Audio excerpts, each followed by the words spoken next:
I'm Bob, KQ2M, and I'm going to show you a different side of using propagation and hopefully improving your scores, making it more fun to operate, plus a lifetime of learning and puzzle solving. So first, can I get a show of hands who uses or currently uses propagation in their planning of operating times and what bands they're on and when? Anybody do this? Okay, about half of you. Excellent. All right. So when you're trying to operate, there are what I'll call the more casual operators who tend to get on when they have time or just out of curiosity. And then there are the less casual, more serious operators who, whatever time they have available, whether it's 10 hours or half a weekend or 30 hours or more, really want to maximize their score within whatever that time period is. And there are always trade-offs between multipliers and rate, unless you're loud enough to work everybody at once, which very few of us are. So propagation becomes an important element of figuring out what bands to be on and when, and more importantly, which way you actually want to have your antennas pointed. And each year is very, very different. It stands alone where we are in the sunspot cycle.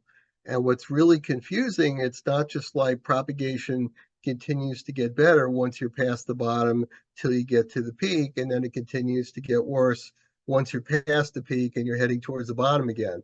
The reality of it is very often we have some of the best propagation overall and some of the best scores near the bottom of the cycle, and some of the worst scores midway to the top. And that's because, along with propagation that we're trying to wrestle with and understand, the sun is throwing its full bag of tricks at us. And we're going to get into a little of that. So I want to try to focus on an outline of what you should be thinking about when you're learning propagation, trying to figure out how to use it, and then a little bit of strategy, how you actually put it into practice real time. So the first thing we need to think about is everything with the sun is based on really a 28-day cycle. So one rotation of the Earth around the sun is about 28 days, which means that whatever happened 28 days ago is likely to be happening now. The question is it better? Is it worse? What's the intensity? So when you're taking a look and you're thinking about how am I going to operate this upcoming Seeker Worldwide phone contest, the place we really want to start is 28 days ago. And not just what happened on, Friday 4 weeks ago, but what happened maybe Tuesday, Wednesday, Thursday leading up to that point in time, and then Friday and Saturday, and then what happened after that, because that's a pretty good roadmap for where to start.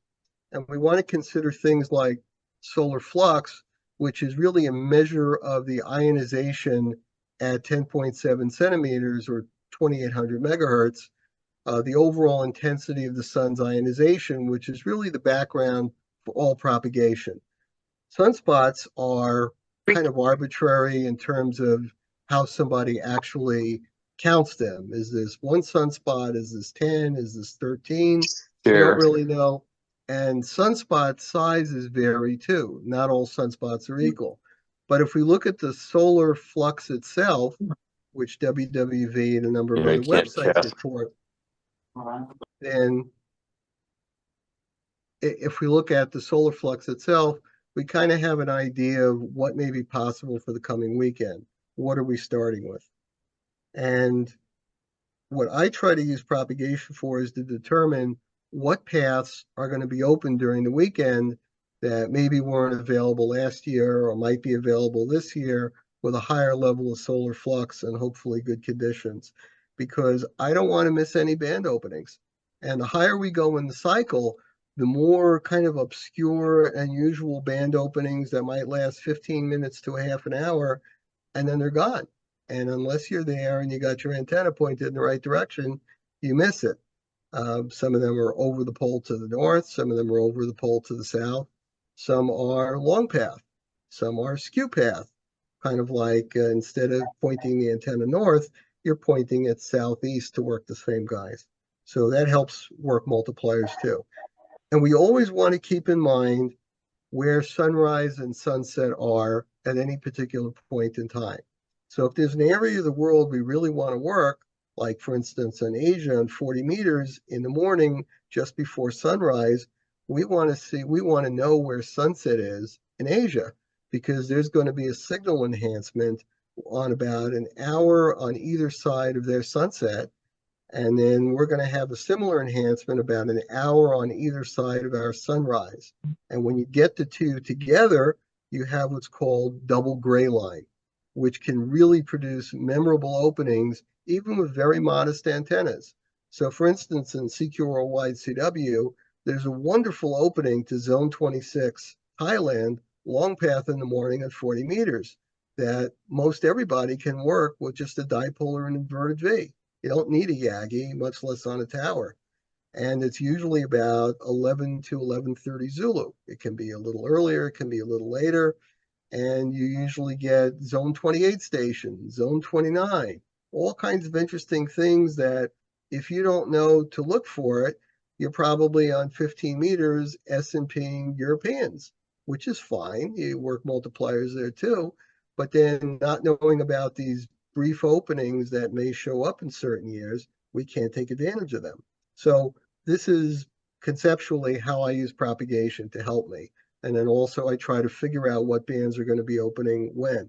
When we get towards the top of the cycle, like we have now, it gets really complicated. The good news is there are lots of band openings to lots of interesting places around the clock on 10, on 15, on 20, even on 40 to a lesser degree. The bad news is we have a lot of choices that we have to make. So again, we have to think about what bands there are openings that we want to work, where we need the multipliers, the trade-off between multipliers and running guys or S&P guys, and how that benefits our overall score. In other words, there's a lot of stuff to think about, even if you're casual. So why do it then? Well, if you're casual, because you may work a whole bunch of countries that you don't ordinarily hear on, and they're on in the contest.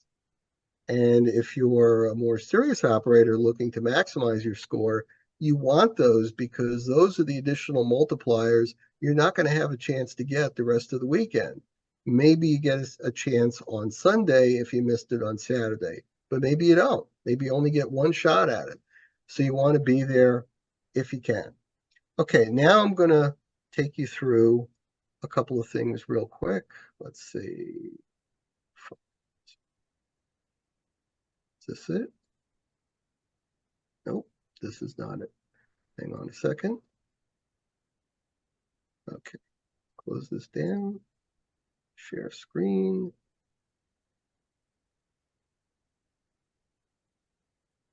Okay. Can everybody see this? No. Yeah, share it. Not yet. Oh, it's Okay. dark. Can you see it now? Yeah, now we can. Okay, great. Excellent. All right. So the first thing is I want to take you to a website that I think is very helpful.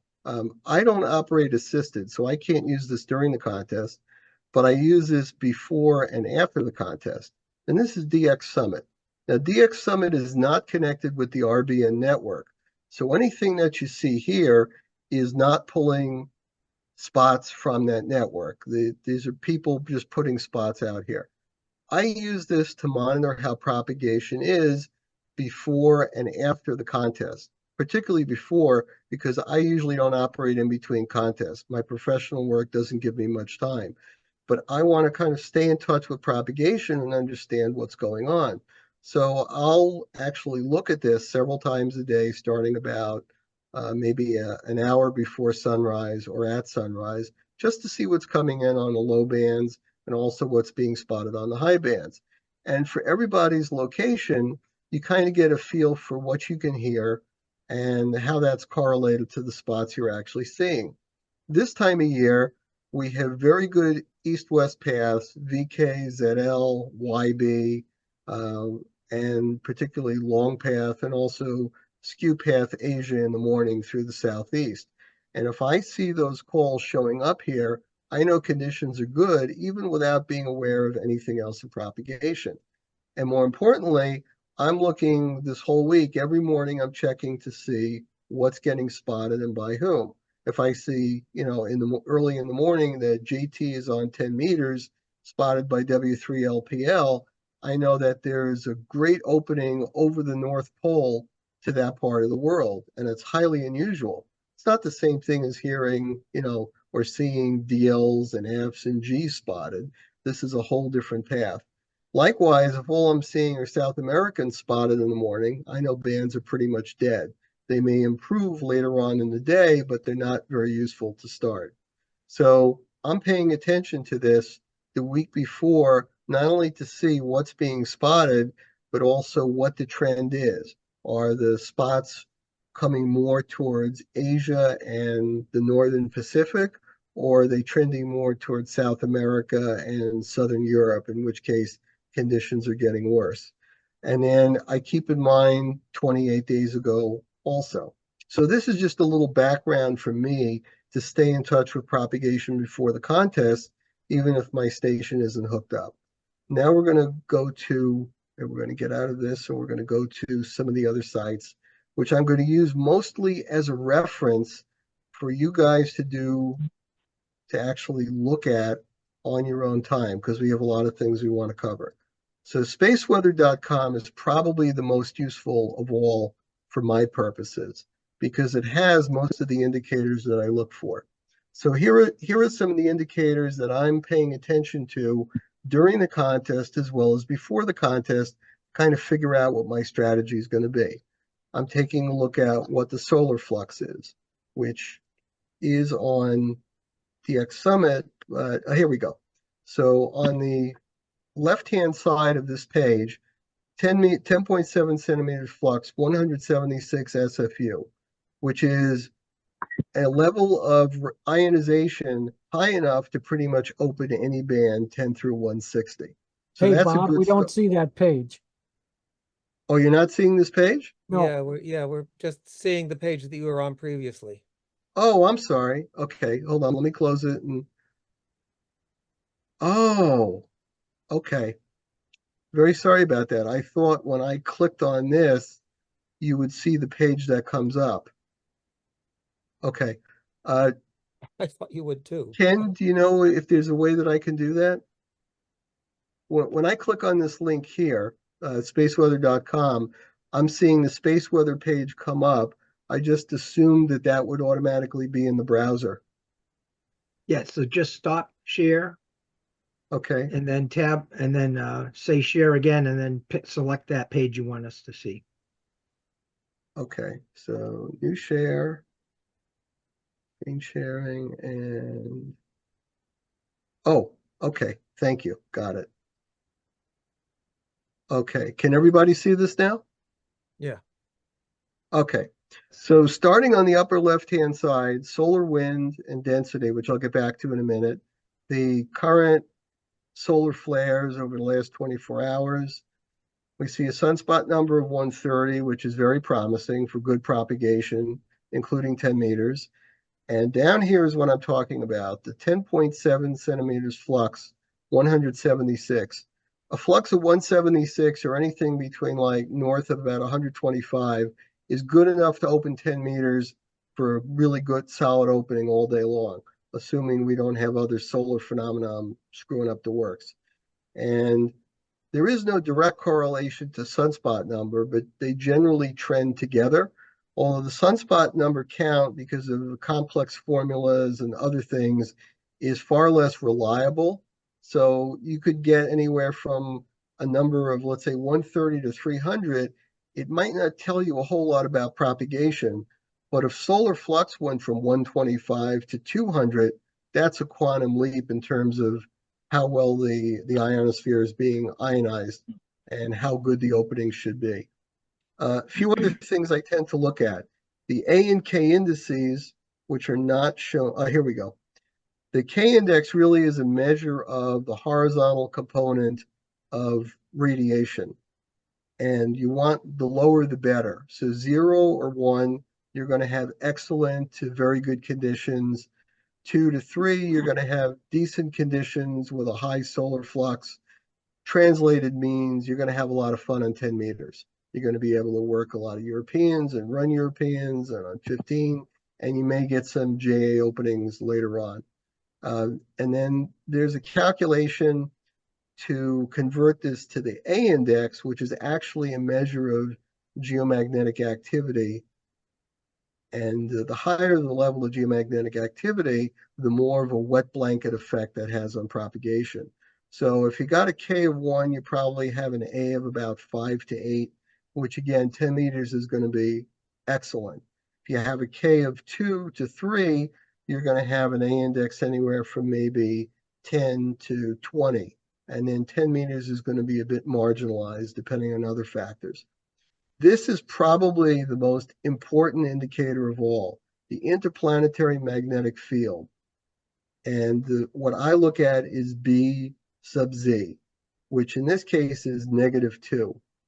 Above 0, the way it works is the interplanetary magnetic field is resistant to the solar wind. So the sun can be spewing protons, it can be spewing all kinds of plasma and other things like that. As long as the BZ stays positive, you're going to have nice band openings and good conditions. Once it goes negative, everything instantaneously changes, because what happens is the interplanetary magnetic field shifts from north, which is resistant to all the solar junk, to south, which then acts as a conduit between the Earth's magnetosphere and the interplanetary magnetic field. It's like an invasion. And when it gets low enough to -8, -10, -20, that's when you start to see auroras. So this BZ number is really, really critical in propagation. And it changes very, very fast, in seconds to minutes. And if you were to watch this and keep updating every minute, and you were operating on a day when this is changing from plus to minus to plus again, it's like the equivalent of taking your AF gain control and turning it to the right and the left and the right and the left, because signals are going to be bouncing up and down. And it's that fast. It's really that quick. So a move from -2 to +2, and you might see European signals increase 3 to 4 S units in a minute or two, literally that fast. And when you see it drop from positive to negative, it can go down that fast too. And if it just happens to be at the time of day when the sun is overhead and you normally get absorption and the signals are starting to fade out, if the interplanetary magnetic field were to shift to south or negative, all of a sudden 10 meters literally goes away. Which brings me to the next point. 10 and 15 and even 20 will often open and close several times in one day. So have you ever been faked out? 10 meters sounds like it's kind of dead, and you go to 15, and then an hour or two later, you come back and 10 is back open to Europe again? Well, this is why. It really wasn't time for 10 meters to close, but the interplanetary magnetic field probably shifted to south, and there were probably some other propagation effects and normal variations.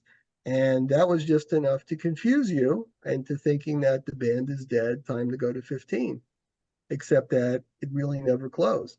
It just was diminished below the threshold where you could hear the signals, and now it's popping up again. Okay, I don't want to spend too much time and get in the weeds, but this is crucial. The interplanetary magnetic field, A and K indices, your solar flux and sunspot numbers, and then we'll come to solar wind, because this is very important too. Solar wind really tells you the state of what the sun is spewing at you. And we generally like to see numbers 350 kilometers per second or lower. That's a fairly calm, quiet conditions. And 10 meters really comes alive, and 15. And you'll tend to see and hear nighttime openings to the Pacific, to VK, ZL, JA, sometimes long path Africa, Eastern Africa at that time, zone 37, zone 39. In addition to zone 30, 31, 32, zone 25, zone 27. So you want this at a low level. If this is 400 and above, it's starting to get to the point now where, unfortunately, it's going to cause propagation to deteriorate. And if this gets above 500, it's almost game over. Certainly it's game reduced. Proton density is very important too, because the protons have lots of different propagation effects. They can create something called polar cap absorption or PCA event, where all of a sudden propagation is very degraded around the poles, and it's usually associated with aurora. So all of a sudden your JAs get incredibly weak and fluttery if you can hear them at all. UA9s, UA0s disappear. OX, anything up in the auroral zone basically goes away. KL7 also in zone 1. And so you want to kind of get an idea what this is doing. You want to see a proton density ideally of about 1 to 2. 6 is kind of high. It's enough to upset 10 meters in the daytime to Europe. But as you can see, there are a lot of different indicators, and then you have the effects of the flares also. So there are a lot of things that are going on that unfortunately affect what we can work and when we can work it. And not to bum anybody out, but this is important to understand, because if you were counting on that JA opening to work Pacific stations and JAs and other areas that are normally hard to get, you're likely not going to work it that night. That's probably the time when you want to go hunting for Africa and South America, or maybe go down to a lower band where Europe is fairly loud and you can work them. So there's no point spending time on a band where it's not helping your score. And at the same time, if the solar wind were like 1 to 2 and the proton density, if the solar wind were around 300 and the proton density was 1 to 2, and you had very minimal flaring like B class or C class flares, and you had, fairly high solar flux and sunspot numbers and fairly low A and K indices, you might want to forego the European run or working some Europeans and go hunt those multipliers you're likely to hear who have sunrise there and sunset where you're operating from, because they could be fairly loud. And that's when you're going to work all those interesting multipliers that you won't normally get. So anyway, this is one of the most useful websites for me. I always have this up on a separate screen when I'm operating a contest and I'm going back and forth monitoring what everything is doing, particularly here.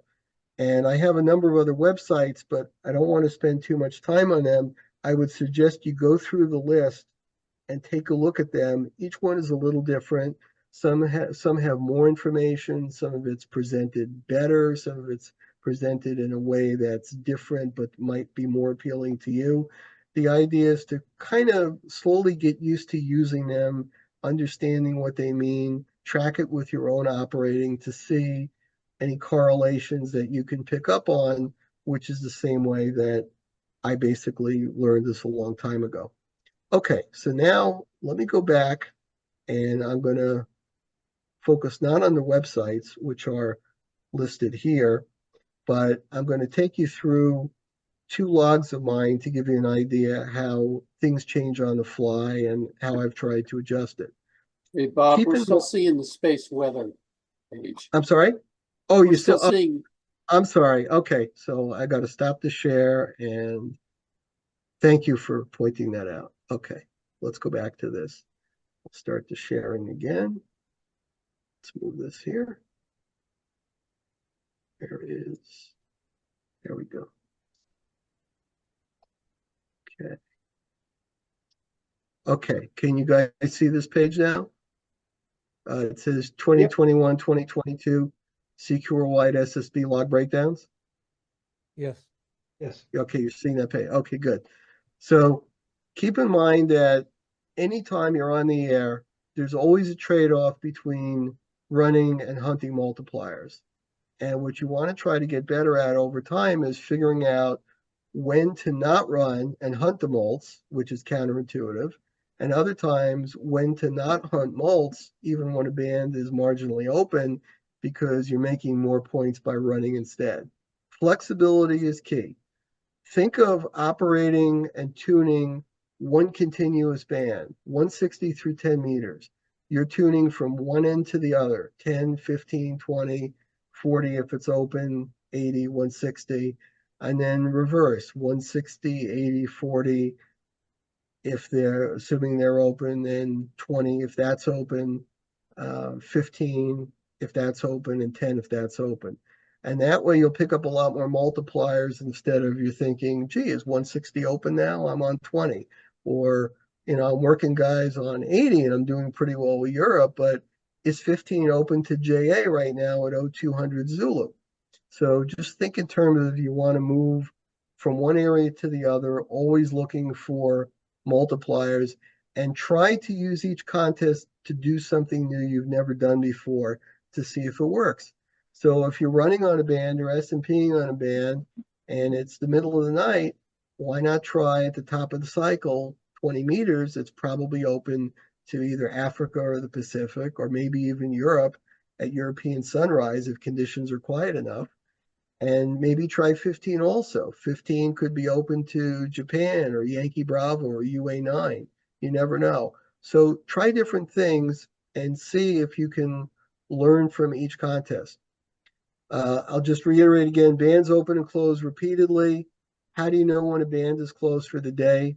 You have to keep checking it, because you can get sudden fades and then it reopens and fades and reopens. Keep an eye on what the BZ is doing. Is it positive? Is it negative? Is it very, very negative? In which case, it's probably not going to go positive at any point soon. So you might as well focus on the bands that are open, not the higher bands.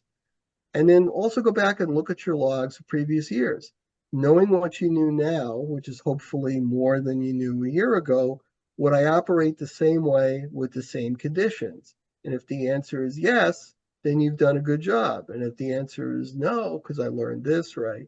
I've been operating on my own and I've noticed certain band openings I never took advantage of before, make notes. I make notes each contest in my log so that I can review it in similar years in the future, similar conditions, to be aware of openings that I might have forgotten about.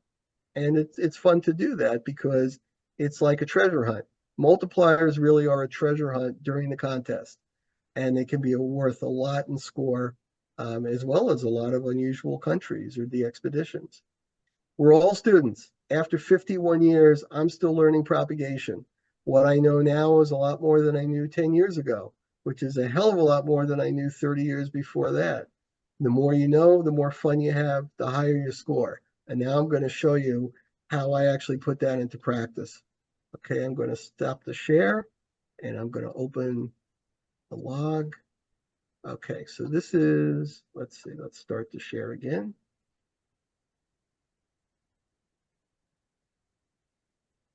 Screen. And we'll share this. Okay.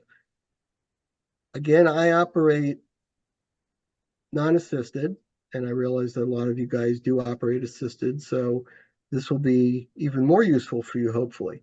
And what I've done here is this is my 2021 Seeker Worldwide single op all band high power log. I operated 41.7 hours. I had 4682 queues, 134 zones, 446 countries. And what I've done is I've color coded this hour by hour, and I've broken it down into run zones and multiplier zones. And what I mean by that is these are the zones hour by hour that I was working when I was running on a particular band. And it's color coded by band and by hour. And these are the multipliers I was working either on the second radio during that same hour, or if I was just S&Ping and nothing else, these are the multiplier zones that I was working. So let's take let's start off at 0000 in 2021. We started out with great propagation and then almost immediately had a major flare right in the first hour of the contest. And it was the first of about 5 major flares that weekend. So everything that was going just fine and a lot of fun to operate, all of a sudden it's like somebody flipped the switch. So rather than go to 40 and 80, where I could pick up a lot of European multipliers by S&Ping, I decided that I wasn't going to try to run. I was just going to go around and find as many unusual multipliers as I could because I might not hear him again the rest of the weekend. So I started on 20 meters because I knew that would be open to Asia. And sure enough, on 20, while most of the East Coast was slugging it out on 40 and 80, and the West Coast run 15 running JAs, 20 meters was pretty much left alone. So the only thing you were hearing on that band were the guys calling CQ, and that's what I wanted. So I worked zones 1, 2, 11, 14, and 15.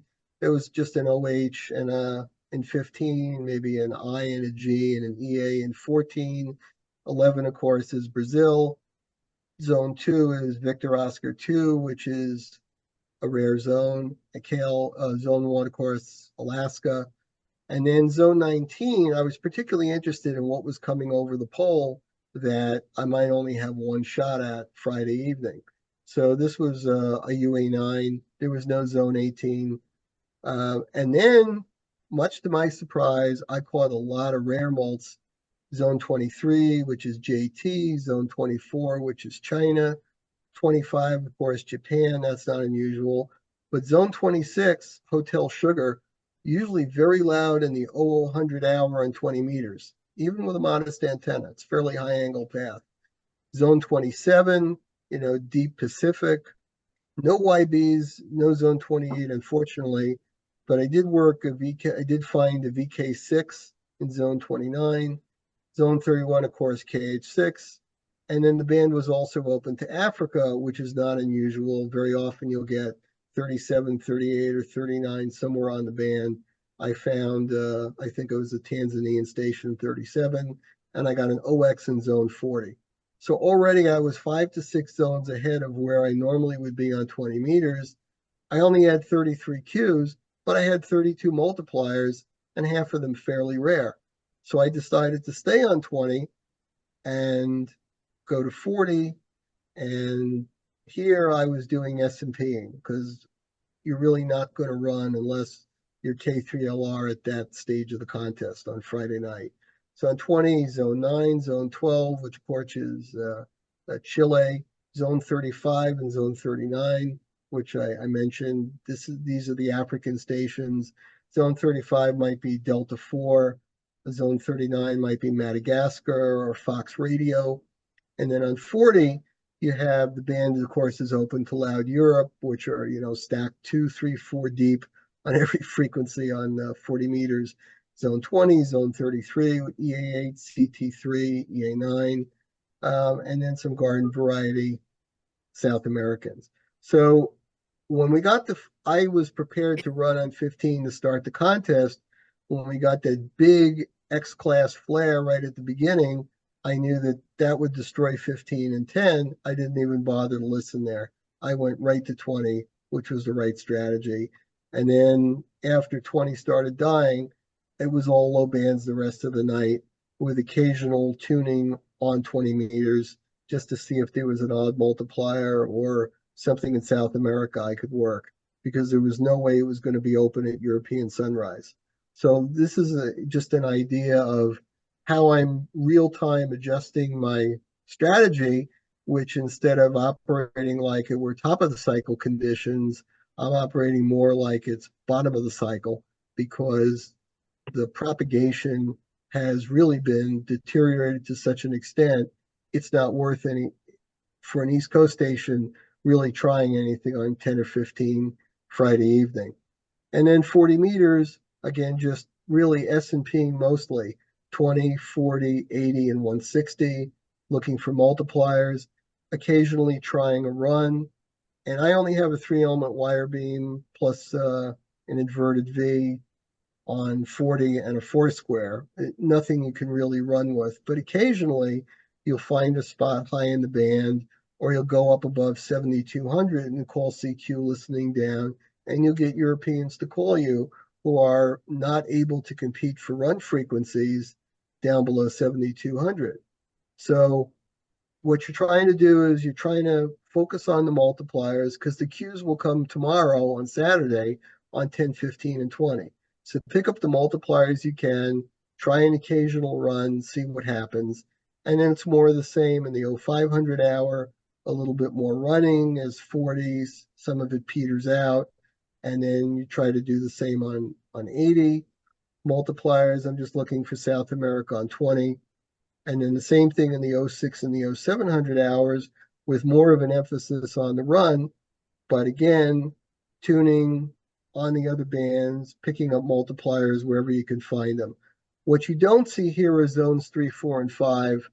And that's because US, you still need to work for the zones, but it's not the X.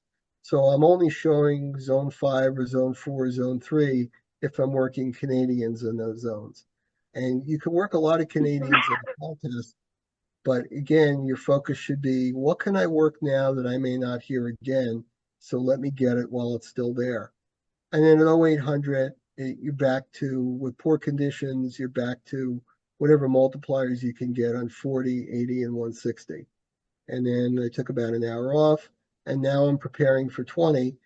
20 ordinarily at the top of the cycle would be opening up around 06, 0700 Zulu to Europe. But because of the flaring and the K index popped up to 5, there was no possibility of running on 20 meters from the East Coast. So again, I concentrated on 40 and 80. But at 1000 Zulu, we now have the enhancement of, we're going to come into East Coast sunrise, and despite the lousy conditions, 20 meters does still open to Europe. But then by the time it really starts to open to Europe, it's time to go to 15. And you can see why. The rate picks up immediately, and all of a sudden I'm working zones on 15. And now this is where the high solar flux helps us out. The K index is still at 4 and 5, which really destroys the band openings, and it's keeping 10 closed. But the MUF is high enough that even with somewhat disturbed conditions, 15 is open to Asia. And here is zone 26 that pops in over the pole, louder than the Europeans, and there's Thailand. And then zone 17, United November, and a number of the other Asian republics. 10 is now starting to open, you might hear an occasional EA or CT, basically Southern Europeans, but don't take the bait. If you go there, you lose your frequency on 15 and you're not going to get it back. You wait until 10 meters is really open before you either S&P it hard or you try to run there. And in my case, I waited till 1300 Zulu, had a very, very quick run, picked up a few multipliers, and then it was back to 15 again. Same thing in the 1400 hour. The band should be wide open to 10. You should be running everything on 10, but not with a K of 5. Not going to happen. So you pick up what you can, you work the multipliers you can, it's back to 15, and you just grind it out and grind it out. And then again, 1800 Zulu in the afternoon for South America, maybe a couple of Africans, zone 35. You can see the multiplier zones. You got 7, 8, 9, 10, 11, 12, and 13 that I worked. So it's all of Central America, South America, and a little bit of Africa while you're still grinding it out, running on 15. And then it's time for 20. And now what happened that makes this a lot different, the K is still around 4, and it's occasionally poking up to 5 again. But the BZ now is popping up above 0. And that means that all of those nasty solar particles that were invading our magnetosphere and essentially shutting down propagation, all of a sudden are no longer invading, and conditions are improving rapidly. And now you can go on 20 and you can run Europeans, which is what I did. But all of a sudden, an hour later, the rate goes down again, and the rate's going down because, again, we get more flares. We had 5 different major flares during the weekend, and every time we get a flare, the band goes away. So you stay on 20 because 15 is pretty much dead. Forget 10. 15 is pretty much dead. 20 is all you got until the band opens to Europe on 40, which unfortunately is several hours away. And you can see it's pretty much a repeat of the first night, except now conditions are even worse. And so everything moves down a band. Now you're basically 160, 80, and 40, and they get a bit of a run on 80 at 05 Zulu, and again, you see when I'm working, it's garden variety Europe, occasional Central South America, zone 20, like Yankee Oscar, Lima Zulu, an E8 or a CT3 in zone 33. I'm looking just to see in case there's anything coming in on 20. Yep, occasionally we get an opening to Russia, interestingly enough, even when conditions are poor. Southern Ukraine, UA3, but not much else. And you get the Baltics in the Middle East. So you might get a 4X, an Oscar Delta, Japan Yankee, Tango Alpha. Occasionally you'll get a Zone 21. So you might have an Alpha 7, an Alpha 9, an Alpha 4. Pretty loud stations, 9 kilo. But that's really about it. There's no volume. There's no real European opening. Even Africa and the Pacific aren't coming in because conditions are so poor. But again, remember, I'm non-assisted. So assisted stations may be working a lot different multipliers than I am and adding to the log, whereas I'm trying to run or S&P, and I've either worked them or I don't even know that they're there. Either I tune by or I can't even hear them. Back to Europe on 80 meters and 40 meters, working what I can, 06, 07 Zulu, and then sleep, because the high band should be better than what's happening at 05, 06, 07. You want to be on 10 the next day if it opens. You want to be on 15 and you want to be rested up for that. Up at 10 Zulu, which is about an hour before sunrise, really not much in the way of multipliers on 80 and 40. Conditions are good enough in Europe that they don't want to come down to the low bands to work US stations. Their short skip is much, much better than ours, and they can work each other for country mults and in some cases points. And 20 meters is just awful until we get European sunrise, and then we get a brief explosive opening, and then it shuts down again. Go to 15. 15 is really not feeling it, but at least you can run guys. And then you go to 10, and 10 has a great burst in the 1500 Zulu hour and in the 1600 hour, and then it shuts tight again. Whereas normally it would be open at 17, 18 Zulu, and you should be able to run stations if geomagnetic conditions are quiet. And then you just follow the MUF down. 15, nope, 15's not doing it.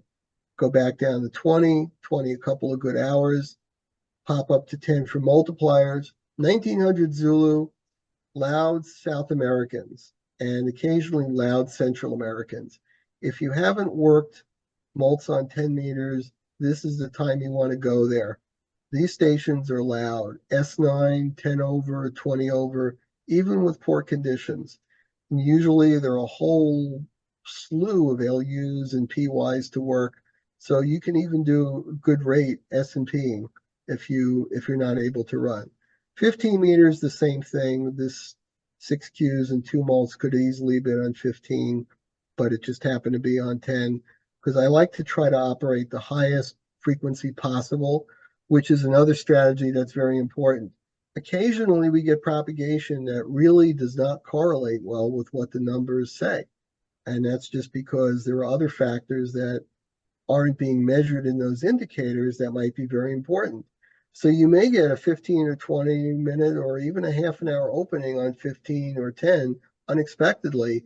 And that's why you want to keep tuning and looking to see what's on, because unfortunately it'll occur without warning. You just have to know that it might be there and show up just in case it materializes. And then after that, it's pretty much pound away on 20, hunt and peck for 15, and then do the same thing on 40. And again, you can see what I wanted you graphically to see is what I'm working on, what I'm able to run on radio 1, and what I'm working on the second radio. Now, most of you operate one radio, so you're going to have to choose, are you S&P or are you running? And you'll have some idea by combining the two, what's actually there. Because the chances are I'm working most of what actually is there, aside from the big multi-stations, even though I have modest antennas on the low bands. The two radios help me get coverage of things I would otherwise miss. And now I'm going to show you a different kind of log the following year. And since we have the slides that are being saved, if you go back afterwards and you compare the two logs, you'll see what I'm talking about. So I'm going to stop the share. And we're going to go to the second log. Let me bring that up. It is important to note that I noticed a 16-hour run where you didn't get out of the chair. Yes. Yes, that's exactly right, Ken. That's pretty incredible, Bob. It's nobody said that operating seriously wasn't painful. You do have to develop a very high threshold of pain for certain things.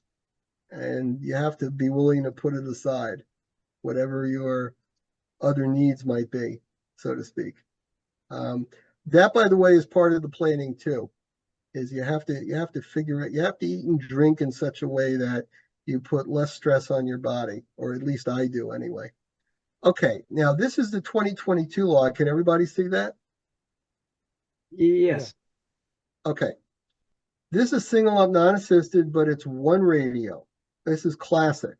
So I can only operate 24 hours and I can only use one radio. And when you're operating one radio, you can only be either tuning or running. You can't do both. I've tried the 2 VFO method, which by the way is not allowed in classic, and I haven't been able to master it. Now, the first thing you notice is that I have a lot less cues. That's not just because it's 41 hours versus 24. It's also because there are a lot of hours that I can't operate. So I have to strategically think ahead of time, when am I going to get on in the contest for the first hour? And what am I going to do? And how am I going to figure out when to run and when to mult hunt or S&P? So this is probably a lot more similar to your logs because I don't now have the benefit of that second radio. So the first thing I do is I don't operate the first 12 hours. There's no point wasting time on 40 and 80 and 160 when propagation is lousy, which it was because we started out with a K of 5 again at the beginning of the contest. Thankfully, I was relaxing, having dinner, and getting a little extra sleep preparing for the following morning. So that was an advantage I don't normally have. And then you got to hope and pray that 10 meters opens, which thankfully it did. So I plunked myself down on 10 meters, and that's the start of my operating. And now you're going to see either pretty much run or mult. You're not going to see much in the same hour, but you'll get a truer idea of what's workable, since if you're using one radio, well, that's what I was using too. So 10 meters, run like hell, run like hell. 15 meters, run like hell, run like hell. Go back to 10 meters. Now, why, if 10 meters was so good, why did I jump to 15? Anybody know why? The reason I went to 15 is because 15 is open while 10 is open. But those multipliers that are on 15 aren't going to be there by the time I get back. So if I don't move back and forth between the two bands, I'm going to miss a lot of multipliers in both bands that I otherwise would normally get with two radios, except I can't do that. So I have to take time off thinking that I ran most of the easy European mults here at 13 and 14 Zulu, and then go to 15 thinking that some guys already went from 10 back to 15. Some are probably still on 15. So let me grab what I can in a burst quickly before propagation changes, but not stay too long. So I'm leaving the middle of a 200 plus hour at 16 Zulu, or rather 17 Zulu, to go back to 10 to clean up whatever might be left. And I'm not holding multipliers yet because ultimately I'm thinking in terms of overall score. Right now, what I need is rate. There are plenty of multipliers that I can work later. So I want to get every last QSO I can while I can get them. So back to 10, 10 is shutting down, back to 15, and then splitting time between 15 and 20. And you can see here, I'm doing nothing but running except picking off an EA, allowed EA8 on 10 meters. Everything is run. And you can see what's open. 10 meters, it's zone 14, it's 13 through 16. So you got South America and Europe. You got Central America. You got zone 20, zone 21. You're getting Middle East and then deeper like Alpha 4, Alpha 9, Alpha 7, EA8 in zone 33.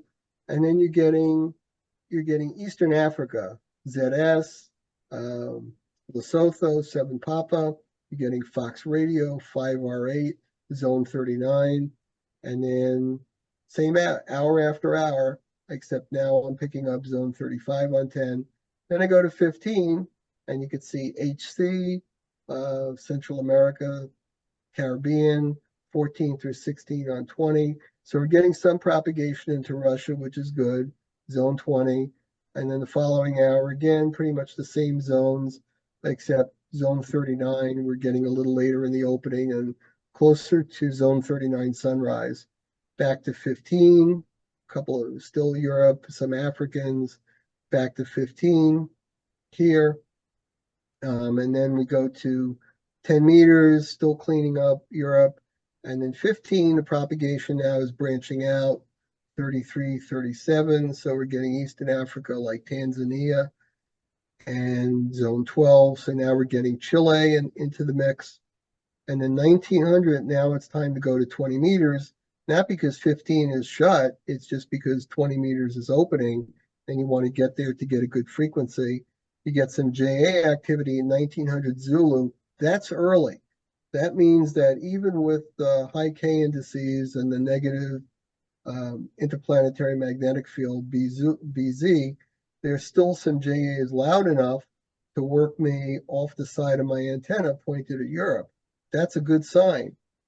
Whether or not it continues, I don't know, but an early JA on 20 meters is a good sign. And so we're still getting some Russians in zone 16. We're getting V's in zone 4. And at 15 meters, we're still getting zone 39, so Eastern Africa. And then 15 meters pretty much goes away, and it's all 20. Good hour and 20, zone 2, so Victor Oscar 2, zone 10, we're getting South America. Still getting all of Europe and Russia, which is great. Zone 20 for the Balkans. And now we get zone 24. Allowed Bravo Golf calls in. Remember what I said here about the JA being early is usually a good sign? Well, this is what happens. We get zone 24 calling in unexpectedly. The path to China is actually better than the path to JA. And interestingly enough, the propagation is different. JA, you get that kind of long, slow flutter that you're accustomed to. But propagational flutter to China is actually different. It's tighter and more rapid, and it's not as deep. So it's almost like a warble, a very quick warble. Zone 39 and 40, this is great. So we're getting Eastern Africa, zone 39, and we're getting OXTF on 20 meters as well. Again, this is a great sign. We always like to see the northernmost zones coming in. 2100 though, another flare, shuts the door. I'm running up and down, working the South Americans on 10 while they're still out. And now it's at our sunset. So we're getting that gray line peak, actually a double gray line peak. Their sunset and our sunset in very close proximity. They're very loud on 10 meters. And I'm working every one that I can. And I try running LUs, PYs, 10 meters, even with a modest antenna. If you pick the right time, you should be able to run South Americans. Even better if you know some Spanish. They love to come back to people speaking Spanish. 15 meters again, picking up a lot of countries and some zones. And I'm sorry, this is truncated here. You can't see the whole thing, but basically it's Central and South America, KH6, and some zone 33, zone 35. Same thing going on in 10 meters. You got KL7, we got all the Central and South American zones. We got KH6, zone 31, EA8, CT3, and zone 33.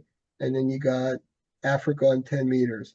This is one of the best hours in the contest to tune for multipliers, around 22 Zulu, because 10 and 15 are open to the same places simultaneously, and it's around our sunset peak. So all of a sudden the signals come up a couple of S units. And this is definitely when you want to point the antenna or antennas east and look around. If you happen to have a stack, point one east and point one south. And then 40 meters for the Europeans, because that's really all there is. I'm S&Ping at this point, just trying to pick up multipliers. The band is open to Africa, zone 33 and zone 35, sometimes even zone 37, 8, and 9, if you have good conditions. So this is a time to pick up multipliers you won't hear again on 40 in the rest of the contest. And then I took an hour off because this is transition. There were no JAs, so no point wasting time. And then 0 and 01, just S&Ping with one of the radios. 20 meters is open to China. It's open to Japan, UA9, and 40 meters is open. Again, sorry, it's truncated. Same thing the following hour. I'm not loud enough to run anything with my wire beam on 40. And Europe is not loud enough on 80 to run even with a 4-square. And on 160, I just have it inverted out. So very modest antennas. I'm just going around picking up all the multipliers I can and the QSOs I can. And then it's off time. Bursts of operating and then off time. And if you're operating during the weekend and you have 15 or 20 hours, you might want to consider operating in a similar style too. When you get on, you're fully focused, burst of operating, run if you can, if not, S&P aggressively, and then take off time. Spend time with the family, do work if you have to, clean up around the house, whatever it is you need for chores that weekend, try to do rather than just staying on continuously in very, very marginal hours, because you just get discouraged and tired and fall asleep. Instead, what you want to do is do other stuff or maybe even take a nap and then come on fully energized again and go at the bands. 20 meters is now open to South America and the Pacific at the same time. And I'm there working guys in zone 30 and 32 and zone 10 and 12. On 40 meters, same thing. Zones 10, 11, and 12, 20, some Africans. I even tried to briefly run on 40. I wasn't able to run much. But then at 0500, this is time to run Europe on 80. And you can even do this with an inverted V. If you have a better antenna, like a 4-square, so much the better. Find a clear spot, call CQ, let guys call you.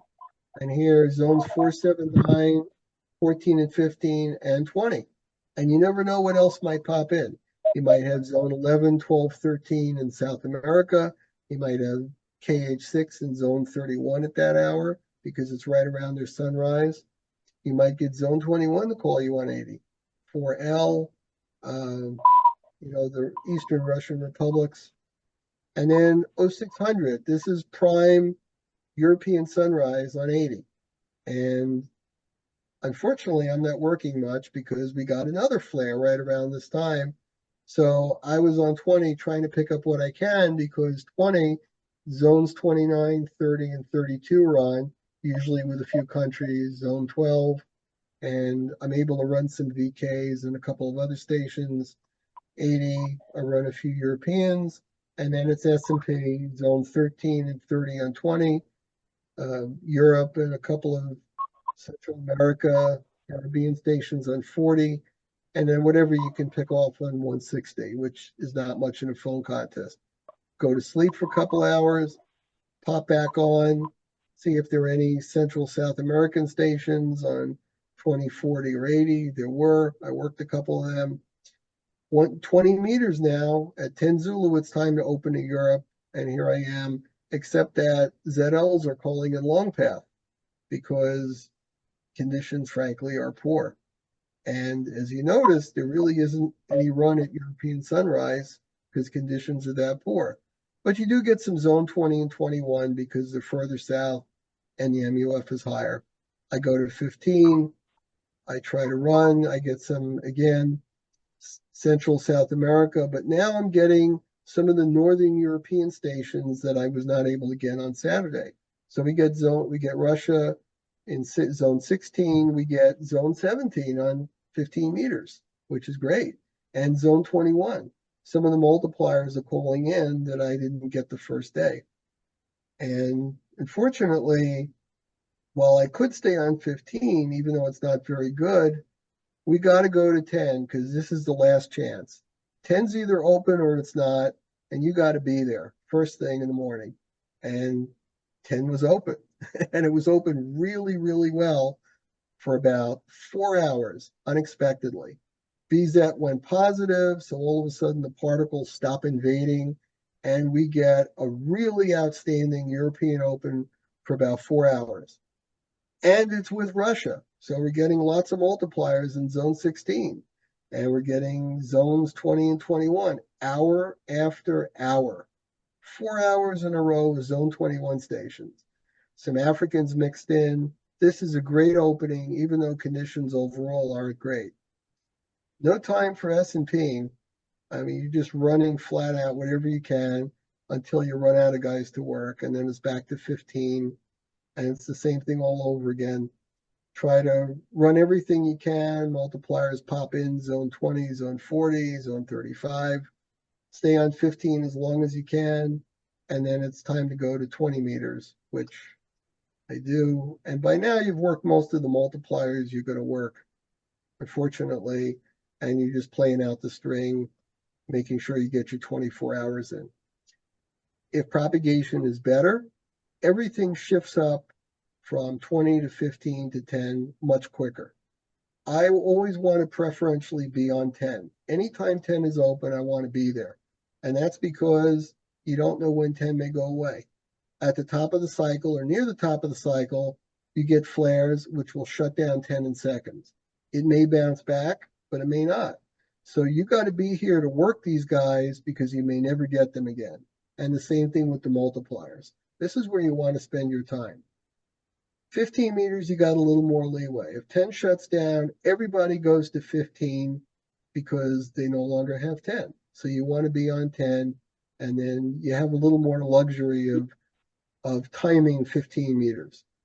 20 meters is a little harder to predict because if the flares came during your daytime, then 20 meters is going to have an absorption problem, and you can be very frustrating to be there. You want to go back to 15. But if the flare hits at night, it may have no impact the next day on 20 or 15 or even 10. So again, it's a different strategy. The most valuable thing I found in this entire weekend was keeping track of the A and K indices, taking a look occasionally at the solar wind speed and the proton density, and absolutely watching constantly the BZ. Every time it popped up above zero, the results were fabulous rates. Every time it went below zero, mediocre rates at a time when the band would otherwise be open. And so this is what I do on the fly. It doesn't matter what propagation software says if the solar wind and solar particles are putting their foot down and screwing with everything. The propagation software will tell you what you should be working at those times based on the underlying conditions. But like anything else, real-time adjustments are based on what's actually happening on the bands and why. So the better you can predict these things and understand the relationships, the better you can adjust and know what to expect. And in my case, I'm pretty wiped out on day 2. I'm exhausted. I'm not even able to really think straight. So it's very helpful for me to know what to expect and mentally gear myself up for it before it happens, rather than be unpleasantly surprised by saving all my operating time for 10 meters on Sunday to discover that 10 meters isn't open. So that's part of day 1 versus day 2 strategies, operating on the highest open frequency band, the trade-offs between hunting molts, running, and frankly, making mistakes. I make mistakes every weekend. I'm sorry, somebody say something? Okay. I'm making mistakes all the time. So I may have a big score, but I'm making mistakes. Hopefully, I'm making mistakes at times when they're not that significant. If you can get lucky, you'll make mistakes too. But the more you operate, the more you get familiar with propagation, whether it's through propagation tools or your own monitoring on the air, looking at logs, thinking about where do I want to be and when, how do I work stations, where do I want my antennas pointed. The more of this you do before the weekend, the better prepared you will be for whatever time you operate during the weekend, and the more fun you're going to have. And more than anything else, always remember this. KQ2M says, run hard, tune fast, call often. Cool. Don't give up in a pileup. Make your call short and intense. Killer Queen 2 Mary. Killer Quebec 2 Mary. And keep calling. Work that guy before propagation changes and you lose him. Okay, I think I've covered everything that I wanted to cover. Does anybody have any questions, either on the indicators, the logs, strategy, or anything else? Fire away. So the when the BZ goes negative, you've taught me that's a real warning sign. Is that an immediate effect? Yeah, it's literally instantaneous. Yeah. It's within seconds to minutes. The chances are, if you operated during a weekend, it doesn't matter if it's a contest or not. Let's say that conditions were very wildly volatile, given this period of time you're on the air. All of a sudden, the signals go up a couple of units and they drop down. If you were clicking, constantly refreshing your BZ numbers, you would probably see that the BZ popped above zero and went positive, maybe significantly positive, and then dropped down just as fast. And I spent in 2022, I tested that out because we had the right combination of significant solar flux, high enough to keep 10 open pretty much all day long, both days, as well as 15, and openings that would rapidly appear and disappear. And the reason it would rapidly appear is the MUF was high enough. So that was great. That's why you see these bursts in my rate. And then all of a sudden it would literally drop out. And that's because we had shock waves from multiple flares and then the CMEs, coronal mass events that they threw off that were glancing off the Earth's magnetosphere. So everything was jumping up and down, and jumped up, the band was open. It plummeted again, and all of a sudden the run would shut off in seconds. Yes, it's often that's that dramatic. And it doesn't matter if you're on day side or night side, right? Well, it does. You see, here's what's confusing. It's like in my limited understanding 30, 40 years ago, before you saw things like solar wind and proton density and auroral zone and before the websites talked about coronal holes and all this other stuff, it was basically sunspot number and then eventually solar flux, and you saw A and K indices. So what happened is at that time, we had very, very limited tools to really understand what was going on with the sun. We didn't realize that CMEs, for instance, were plasma events. And it's not just the sun spewing this enormous amount of plasma out towards wherever it's going. It's the fact that the plasma itself is magnetically charged, which really screws with propagation. That's different than a flare, although you can have both occur at the same time. With a flare, it's just a radiation event. So because the radiation travels at the speed of light, it instantly blanks propagation. It's like somebody slams the door on it.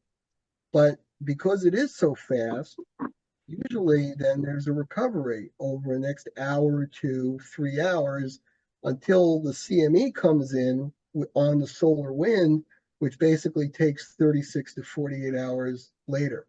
This is why sometimes you'll see people talk about, oh yeah, flares, whatever, not a big problem. So a flare, if it's a daytime event and a flare, that does impact everybody who's got the sun in their daytime. That's instantaneous. You get a flare at night, anybody who's on the dark side of the sun won't notice. So for instance, let's say we have a flare at 2 a.m., okay, and you're on 20 meters. You probably won't even notice there's been a flare. On the other hand, if there's a flare at 8 a.m. and you're on 15 meters, 50, and it's a big enough flare, like an X-class flare, 15 is gone. It will start recovering in the next half hour, but 10 meters may not open up again that day. If you get a CME, so if you had the ideal situation, literally, is a flare on Friday evening, so it didn't affect your nighttime propagation at the start of the contest. You get the flare at night, so it doesn't affect 20 meters or 15 if they're open at night. And then if it's going to toss a CME your way, the CME won't arrive until probably sometime on Sunday. So you'll get a really good Saturday propagation and maybe a good Sunday in propagation. And we actually had that in 2022. We had the flare, bam, Friday night, just like the year before.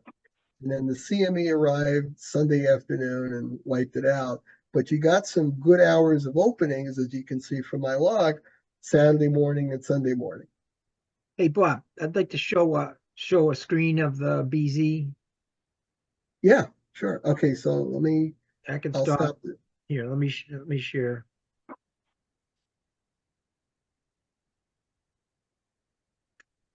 So this is the real-time site. You can get to this through the spaceweather.com. So the yellow one here, this is the BZ, right? Yes, that's right.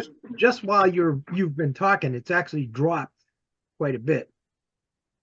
It seems to recover quickly. If you look at some of these other events, it does recover quickly for a while, drops again. Quick drop. It moves rapidly around zero. So this is a 24-hour time span right here. Yep. So we're right here right now. This was last night, so propagation must have been great last night, basically. So you can bet during the contest we're going to be down here the entire weekend. Now, it's also the magnitude that matters. The interesting thing is, if you notice on the upside, it doesn't seem to get above +5 very often.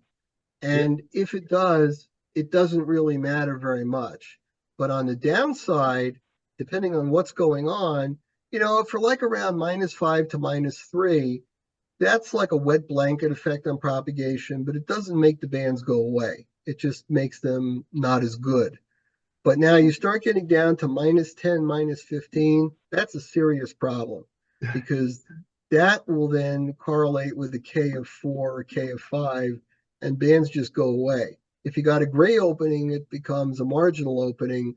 If you got a mediocre opening, it's a band that just doesn't open, or maybe only to the loudest stations.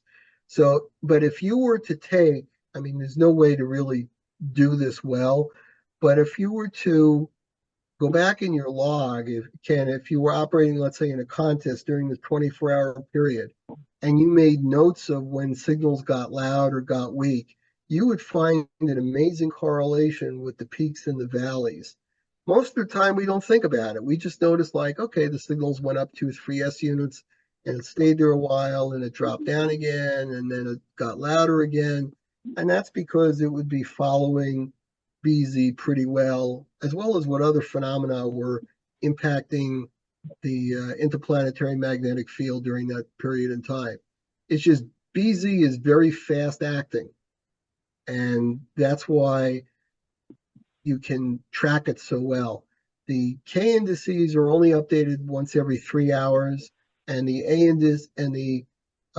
index could be 3 hours or it could be more. Sometimes it's only 2 or 3 or 4 times a day. That's just kind of a reflection globally of all the radiation itself, whereas the BZ is literally moment to moment. It's kind of like an EKG, as opposed to an average of your heart over 24 hours. If you're getting heart arrhythmias, instantaneously you can feel it and you feel differently, regardless of what your average EKG pattern is. Okay. This is one of the, what Ken has up here is very, very useful website. It's actually one of the websites I have in my list down below. I don't want to go to the individual websites because we've taken up a lot of time and I'd rather answer your questions. But I urge you, click on each one. One of the websites will be this one. There'll be others with all different kinds of indicators and information, anywhere from the basic to amazingly complex for anyone that's really interested. And I urge you to click on all of them, play with them, look at them, see what interests you, see what makes sense to you, and absorb the information, and then see what happens if you try to integrate this with your operating. Very good. All right, any other discussion? Questions?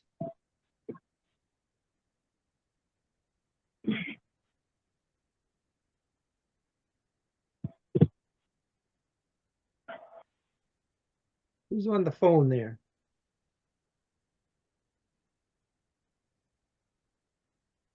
Who's from the 315 area code?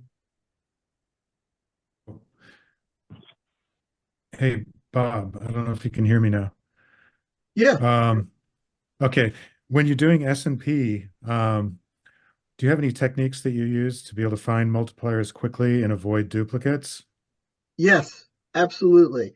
So the first thing is if you have a directional antenna, use it, because what this will allow you to do is switch the direction of the antenna and it will help isolate loud signals. I want to pick off the loudest guys first because they're the easiest. And sometimes the loud guys may be loud because you're in the middle of an unusual and rare opening that all of a sudden, like the band is open skew path to Southeast Asia on 40 meters late in the afternoon, not something that usually occurs. So I want the easier, louder stations, unless the whole world is calling it. And I want to go right across the band in one direction. And then I want to point an antenna. I mean, it's better if you have a stack, but if you have a single antenna, then rotate it to a different area and pick off the loud guys. And so what I'll look for instance, if it's late afternoon, first I'll go look for Africa. I'll point my antenna east or maybe a little bit north of east so I can hear zone 37, 38, 39 if it's still there. And then after I think I've worked all those guys, and some VKs and ZLs probably, because they should be coming in long path if conditions are good, then I'll point the antenna south. And of course, you'll get the Caribbean, you'll get Central America, you'll get South America. But at 2100 Zulu, 2200 Zulu 120, you'll also hear long path Northern Pacific, zone 27. You'll also hear some long path Asia, zone 26. Maybe you get an opening to zone 24 in China that conditions aren't good enough if you point your antenna north, but you'll pick them up if you point your antenna south. You'll also get, ironically enough, VK6, even though that seems to be 90 degrees off from where you should be pointing your antenna. And then I'll point the antenna west, or maybe about, let's say, 240 degrees. Anything that should get me from a sweep of, let's say, CE0 all the way out to VK. I want to kind of point in the middle of that area so I can hear the guys further north and I can hear the guys further south. But again, focusing first on the loud guys, and then picking up the weaker guys if I can. And then I'll point an antenna northwest to north for like UA0, JA. And if signals are loud, I'll try to run some stations briefly. And it doesn't matter if you have big stacks or not. Right now at the high point of the sunspot cycle, you don't need the high antennas nearly as much as you do when the MUF is lower. So you can have a tri-bander at 50 and 60 feet, and you can run JAs with it. And if you're running somebody, then a China station can call in, or a VK can call in, or something else. Some Asian stations or Northern Pacific stations, they don't want to be the butt of 500 guys calling them in a packet pileup. They can't handle that. It's just chaos. So they would rather go around, pick off stations way up the band they can easily hear and are hearing well. An H40 might call you, or a Japan Delta might call you, or I mean, anything. CQ Light is the contest to do it because there are all sorts of unusual countries that get on the air for this one specific contest that you won't hear in ARRL. So even if you're a casual operator, run whenever you can and then hunt multipliers aggressively. Always be running. When you're running, not only can you work regular guys, but multipliers can call in. And there are a lot more of them around than any of us realize. Those analysis that you used there, did you say those are from CabStat? No, what I actually did was I went through my log and I noted all the different stations I was working when I was running and what zones they were in, and then all the stations that I was S&Ping and what zones they were in. Okay. So that's I- actually right up. The breakdown is again had asked a question in chat whether that does CabStat identify run zones versus mult zones. So you don't, do you use that? no, I don't use that. Okay. All right. Any other questions related to propagation and predictions? And I can't say luck comes with experience. You can sometimes tell when you're on 15 that you know damn right well that 10 is going to open any moment. And sure enough, I have the second VFO. I'll be listening up there, and boom, it will open. Yeah, that's when you move. I've experienced that even with my small station. At this point in the cycle, it does not take much in the way of antennas to be loud enough to run guys and to have guys call you in places that you didn't think were possible. So you should always be trying to run. 10 meters is fabulous because there's literally almost unlimited real estate to do it in. Very often I'm running on 28.8 or 28.7 or sometimes even higher. And the reason I'm doing that is not that I can't be heard lower down in the band, it's that I can't hear as well. So I go up to where there's nobody around me, so I can hear a pin drop in, Iran if it were to call. And that's what you want. That's when the little super weak guys, using a bedpost somewhere in Central Asia, if they call you, you will hear them. Yep. And they will hear you because you're loud enough with a tri-band or even at 60 feet. This is the time of the cycle when you can do that, and you should take advantage of it and experience it because it's a lot of fun. You can even do that on 15 meters too, but it's harder to squeeze in there. All right, just the annual reminder where this is a sideband contest coming up. The skimmers don't pick us up, so we really are dependent on spots. So spot YCCC is that you hear early and often. And I have a question if we have a minute. Okay, why don't we bring this discussion to a close, and just then just do open round table for any other types of questions. How's that sound? Sound okay? Bob, you good? Oh yeah, that's fine. Go right ahead, Ken. Okay. Yep, don't forget the spot HQ9X. All right.